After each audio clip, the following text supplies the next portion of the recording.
On the map, Somaliland looks like a country. It has a defined territory along the southern coast of the Gulf of Aden, a capital city, a government, elections, security forces, ports, passports, and its own political institutions. In daily life, many people in Hargeisa, its capital and largest city, experience Somaliland as a functioning state. Yet on most world maps, it is still shown as part of Somalia. This is the central paradox of Somaliland. It operates like an independent country, but for decades it remained almost entirely outside the formal system of international recognition. Its story is not simply about borders. It is about colonial history, failed union, civil war, self-government, clan politics, regional strategy, and the difficult question of who gets to decide when a state is truly a state.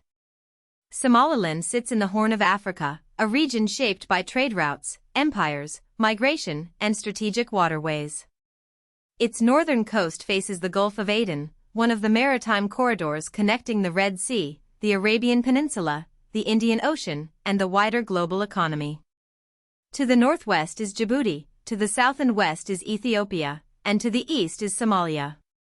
Somaliland claims an area of about 176,120 square kilometers, with a population estimated at around 6.2 million people in 2024. Geography matters here because Somaliland is not isolated. Its ports, especially Berbera, are valuable to landlocked Ethiopia and important to regional trade. Its location also gives it geopolitical significance far beyond its size. Long before modern borders, the area now claimed by Somaliland was part of a wider Somali and Islamic historical world. During the early Islamic period, Somali Muslim kingdoms and trading centers emerged across the region. One of the most important was the Adal Sultanate, centered around Zila, which flourished between the 14th and 15th centuries. Zila connected the Somali coast to Arabian, African, and Indian Ocean networks of religion, commerce, and politics. Later, successor states and clan-based sultanates shaped local authority. Among them was the Isaaq Sultanate, established in the middle of the 18th century. These histories matter because Somaliland's modern identity is not invented from nothing. It draws on older regional identities, trade patterns, religious connections, and clan-based political structures. The modern political story begins in the late 19th century, when European colonial powers divided the Somali-inhabited territories into different zones of influence.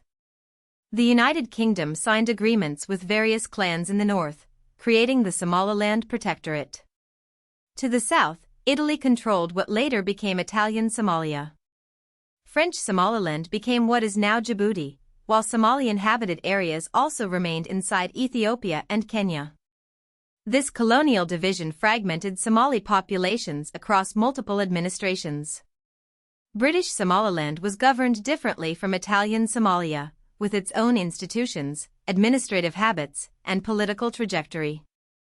That separate colonial experience became crucial later, because Somaliland's leaders would argue that their independence claim was not secession from Somalia, but the restoration of a state that had briefly existed before union.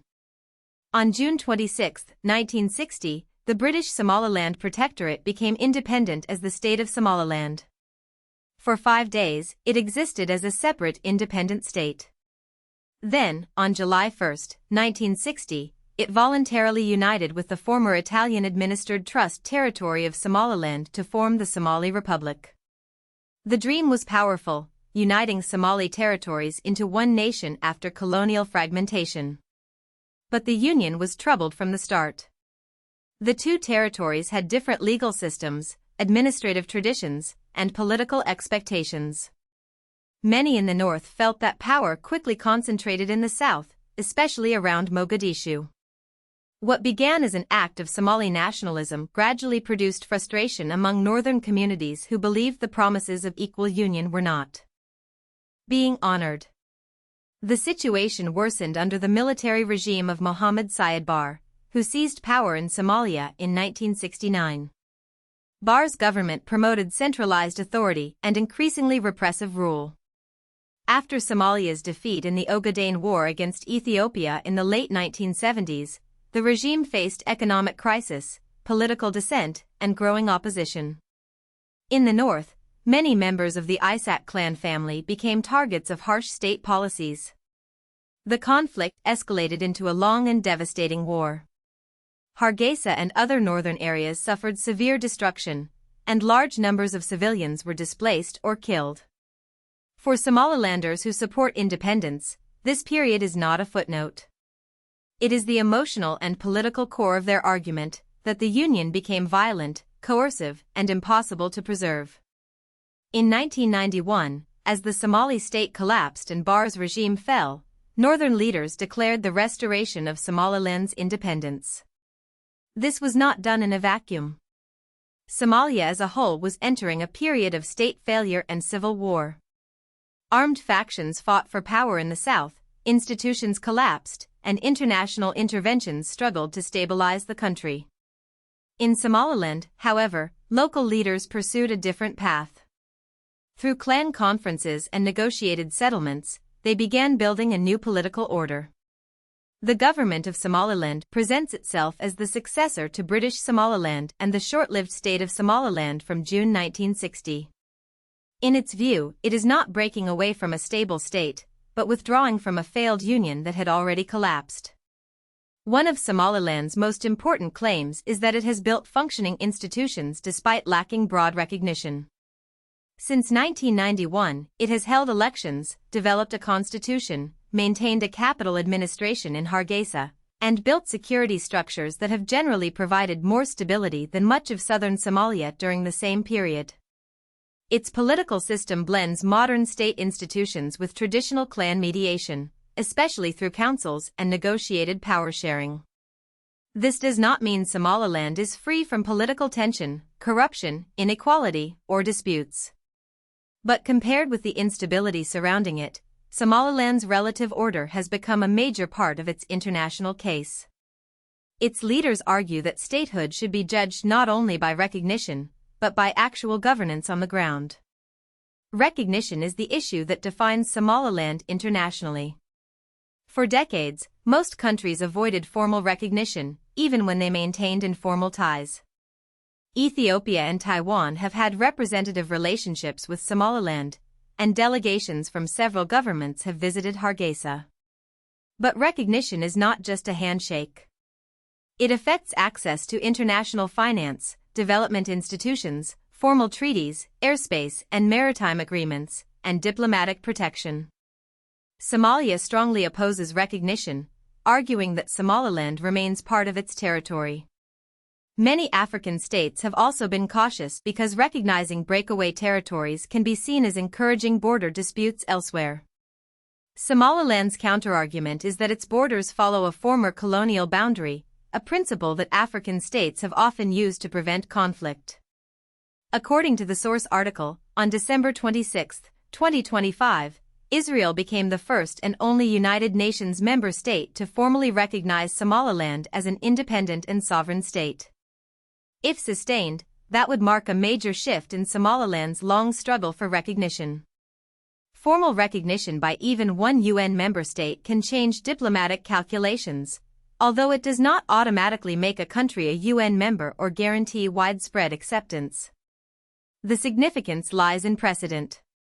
Somaliland has long argued that it meets many practical criteria of statehood, population, territory, government, and the ability to engage with other states. Recognition by a UN member would strengthen that claim, while also raising new tensions with Somalia and countries wary of changing African borders. But Somaliland's claim is not uncontested even inside the territory it claims. The eastern regions, especially areas connected to Sool, Seneg, and Kane, have long been politically sensitive. Some communities there identify more strongly with unionist politics and oppose rule from Hargeisa. The Los Anod conflict, which emerged in 2022, exposed these divisions dramatically. Somaliland lost control of a significant portion of its eastern territory to pro-unionist forces who established the SSC-Khatumo administration. This matters because territorial control is one of the foundations of statehood. Somaliland can point to decades of governance, but critics can point to contested borders and communities that reject its authority. The dispute shows that Somaliland's status question is not only international, it is also local. Somalia's position remains clear. It does not recognize Somaliland's independence and regards the area as part of Somalia. From Mogadishu's perspective, accepting Somaliland's separation would weaken Somali sovereignty and possibly encourage other regional fragmentation. From Hargeysa's perspective, returning to union would ignore the history of repression, the failed political merger of 1960, and more than 3 decades of separate governance. This creates a difficult stalemate. Somaliland has built many features of a state without full recognition. Somalia has international recognition without effective control over Somaliland. The international community has often dealt with this by maintaining ambiguity, engaging Somaliland when useful, but avoiding final decisions on sovereignty. That ambiguity has kept the issue manageable, but unresolved. Somaliland's story forces a bigger question: what makes a country real? Is it recognition by other states, control over territory, democratic legitimacy, historical boundaries, or the consent of the people who live there? Somaliland has some of these elements strongly, and others only partially. It has a capital, elections, a population, institutions, and a powerful independence narrative rooted in colonial history and wartime trauma. But it also faces contested territory, limited recognition, and opposition from Somalia. That is why Somaliland is one of the world's most compelling cases of de facto statehood. It is not simply invisible, and it is not fully accepted. It exists in the space between fact and law, where maps, memories, and diplomacy collide. If you found this helpful, please like this video and subscribe for more explainers.